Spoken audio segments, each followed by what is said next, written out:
नमस्कार. आज या ठिकाणी अत्यंत पौष्टिक असं रेसिपी मी बनवणार आहे. त्यासाठी मी रवा घेतला आहे, त्यानंतर काळे मनुके, वेलची पूड आणि ड्रायफ्रूटमध्ये मी काजू, बदाम आणि अक्रोड घेतलेला आहे. जर तुम्ही ही रेसिपी बनवली तर तुम्हाला सांधेदुखीचा त्रास होणार नाही.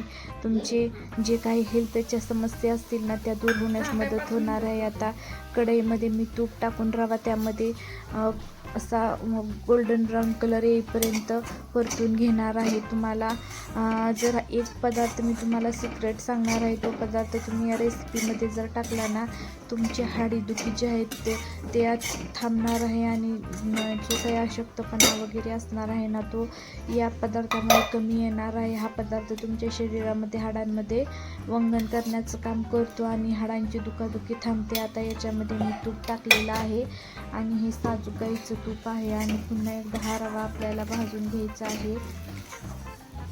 आता त्यानंतर तुम्हाला जर काही हेल्थच्या समस्या असतील, जसं की हाडांचं दुखणं असेल, तुमच्या शरीरामध्ये अशक्तपणा जाणवत असेल, हाडं दुखत असतील, तर जर एक घटक सिक्रेट आहे, तो जर तुम्ही या रव्यामध्ये जर टाकून जर खाल्ला ना, तर तुम्हाला होणाऱ्या त्रासापासून मुक्तता मिळणार आहे.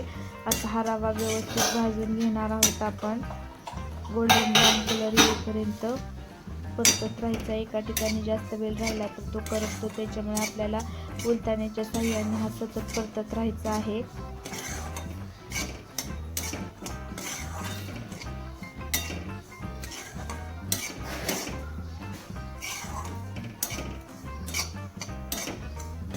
उलटाण्याच्या साहाय्याने आपण सतत करतोया.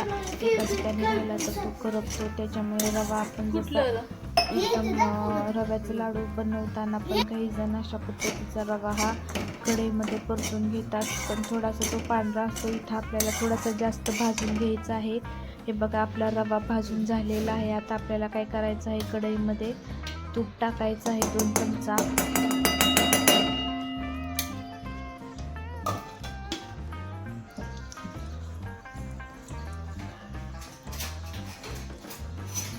तुमच्याकडे छोटा चमचा असेल तर तुम्ही 2 चमचे टाका. माझ्याकडे एक मोठा आहे, त्याच्यामुळे मी एक मोठा चमचा तूप टाकलेला आहे. आणि त्याच्यामध्ये एक सिक्रेट पदार्थ म्हणजे हा जो आहे ना, हा डिंक आहे. हा डिंक जो आहे ना, हा बाबळीचा डिंक आहे. जो काही जणांच्या शेतात बाबळीचे जर झाड असतील ना, तर त्याला हा नक्की मिळू शकेल. तो डिंक घ्यायचा आहे आणि एकदम घ्यायचा आहे तुपामध्ये.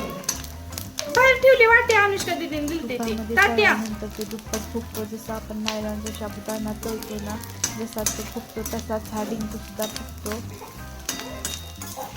तुम्ही बघू शकता, जेवढा टाकला होता त्याच्या डबल आपला डिंक फुगलेला आहे. आता आपण हा डिंक आहे तो आपल्याला एका प्लेटमध्ये काढून घ्यायचा आहे.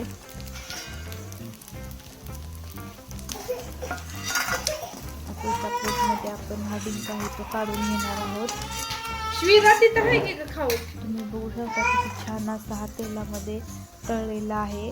हा व्यवस्थित जर तळून नाही घेतलं तर काय होतं, दाताला कचकच करतो. आता आपल्याला काजू, बदाम, अक्रोड जे आहेत ना, ते व्यवस्थित असे आपल्याला आपण जसं खिरीमध्ये वापरतो ना, त्या पद्धतीनं आपल्याला कट करून घ्यायचे आहे. आता सुरुवातीला मी काजू घेतलं होतं, आता बदाम पण आपल्याला असं चाकूने कट करून घ्यायचं आहे.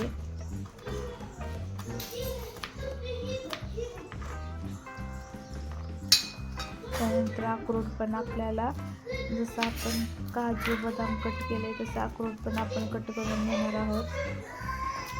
शिव नको रडू, तुला लय रागवतील ह्यांनी.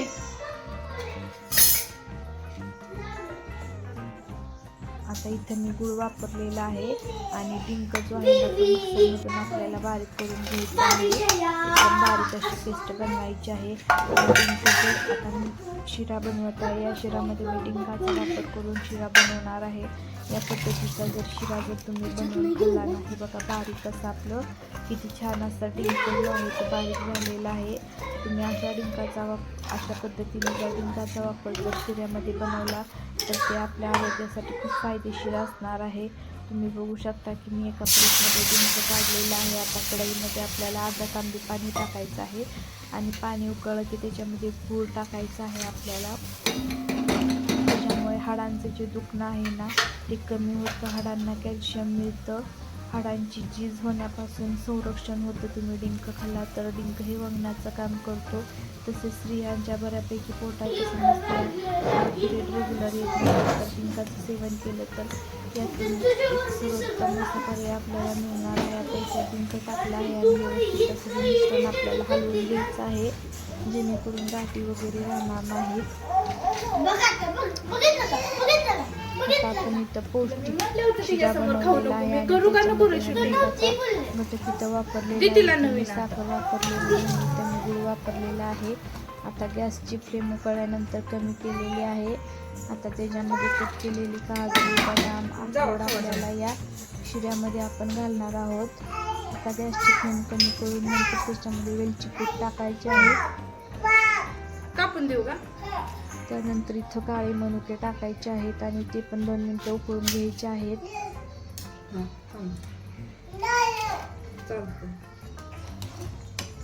त्यानंतर हे मिश्रण व्यवस्थित असं एकजीव करून घ्यायचं आहे.